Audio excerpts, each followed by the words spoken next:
欢迎回到落水狗工作室。今天我们来讲 PR 中可能是使用最多的一个特效——变速，以及如何使你的变速更加高级。如果你想跟着我一起动手做的话，可以先去下载简介中的项目文件和音效包。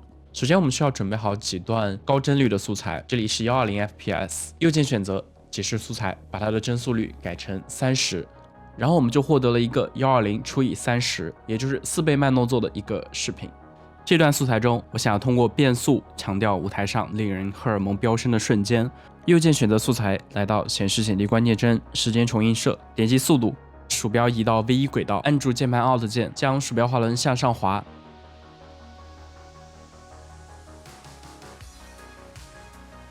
按住键盘 Ctrl 键，鼠标左键点击，就可以添加一个速度的关键帧。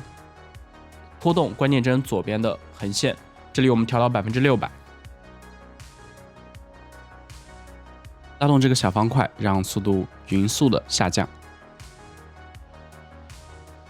拖动中间的横杆，让过渡更平缓。给这段素材一个由快到慢再到快的速度变化。对第二段素材做出一样的操作。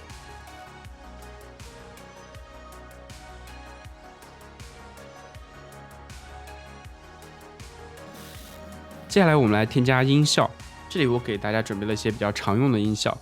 我们可以看到有一些慢动作的，然后有延时的，还有一些转场的音效。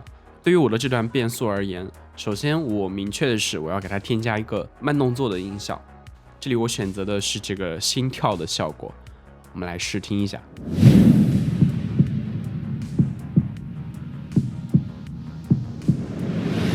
注意到我们这段音频的曲线和我们变速的曲线是一致的，也是由快到慢再到快。为了音频的丰富，这里我又给它添加了一段转场里的欢呼声，最后我们合在一起来试听一下。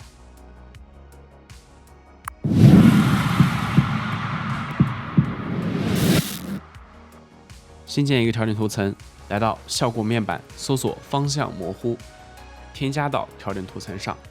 我们观察到视频素材是从左向右移动的，所以我们把它的方向调到90度。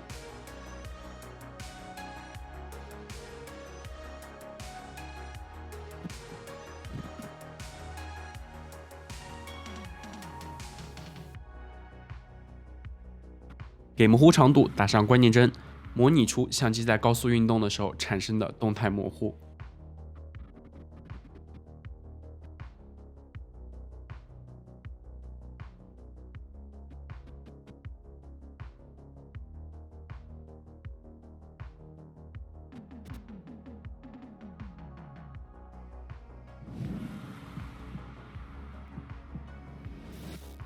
最后再给它加上我们以前教过的冷静 RGB 效果。好，我们来看一下最终成片。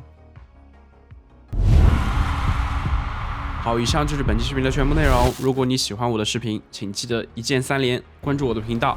我们下期再见。